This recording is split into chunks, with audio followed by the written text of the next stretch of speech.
the fall of 2023, Emily Harper, a 29-year-old freelance journalist with a knack for uncovering the obscure, arrived in Weston to investigate the Trans-Allegheny Lunatic Asylum.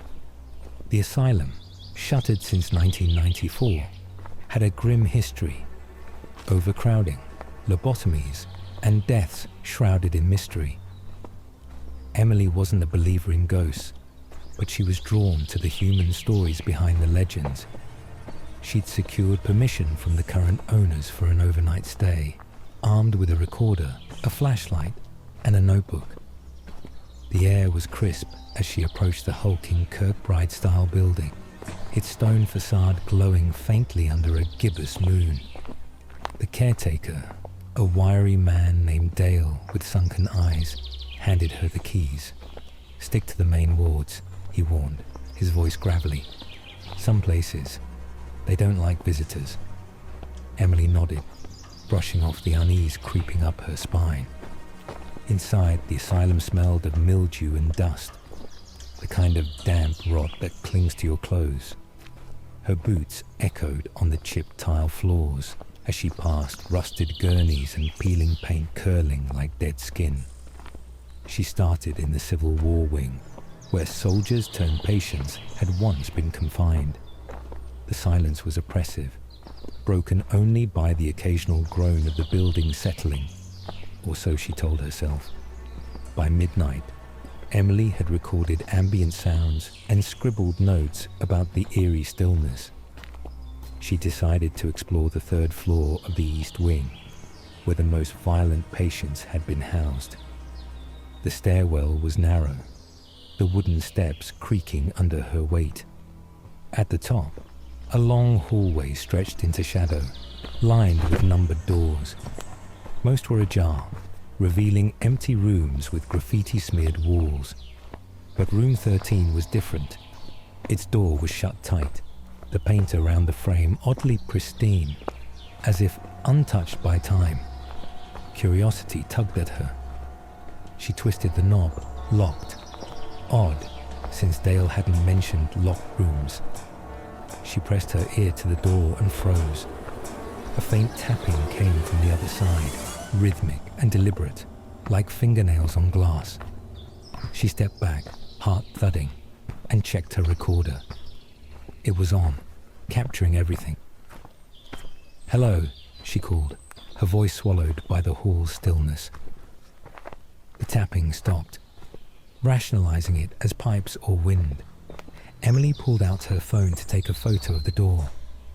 The flash illuminated the hallway, and for a split second, she thought she saw a shadow dart past the edge of the frame, a tall, thin silhouette with no face. She checked the photo. Nothing, just the door, stark and unyielding. The tapping resumed, faster now, insistent. She jiggled the knob again, and this time it turned. The door swung inward with a slow, agonizing creak, revealing a small, windowless room. The air inside was frigid, her breath visible in the beam of her flashlight. The walls were bare except for a single metal bed frame, its mattress long gone. But what caught her eye was the floor. Dozens of tiny scratches, like claw marks, radiating from the bed's legs, as if something had been trying to escape or pull itself closer. Emily's recorder crackled, picking up static she hadn't noticed before. She whispered into it, "Room 13, East Wing. Something's off here." As she spoke, the tapping morphed into a low hum, a sound that vibrated in her chest. She swung her flashlight around, but the room was empty. Then the hum sharpened into a voice, faint, garbled, like a radio stuck between stations. She couldn't make out words, but the tone was pleading, desperate. She backed toward the door, her rational mind scrambling for explanations, faulty wiring, an old speaker system. But the voice grew louder, clearer. "Don't leave," it rasped, unmistakably female. Emily's flashlight flickered, and in that stuttering light she saw it. A figure crouched atop the bed frame, its limbs bent at impossible angles, head tilted too far to one side. Its eyes were black hollows, and its mouth stretched into a jagged grin. Emily stumbled backwards, slamming into the doorframe. The figure didn't move, but the voice echoed again. "Don't leave me." Her recorder screeched with feedback, and the flashlight died completely. In the pitch black, she fumbled for her phone, the only light now a dim glow from its screen.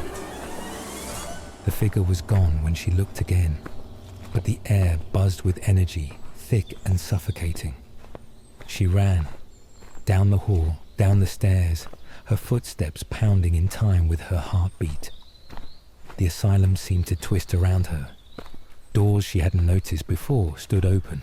Shadows shifted in her peripheral vision. She burst into the main lobby, where Dale was waiting, his expression unreadable. "Told you some places don't like visitors," he said, glancing at her recorder still clutched in her trembling hand. Back at her motel, Emily played the recording. The tapping, the hum, the voice, all there, unmistakable.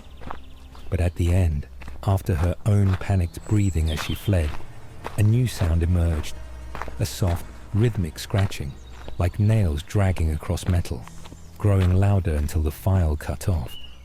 The next day, she asked locals about room 13. An old woman at the diner, her hands shaking as she poured coffee, whispered about a patient from the 1950s. A young woman, lobotomized and forgotten, left to rot in isolation. She never stopped trying to get out, the woman said, eyes distant, even after she was gone. Emily never returned to the asylum. She published her story, but the recording, she keeps it locked away, unable to listen again. Sometimes, late at night, she swears she hears it. Faint tapping, a plea from a voice that shouldn't exist, echoing from a place she can't escape.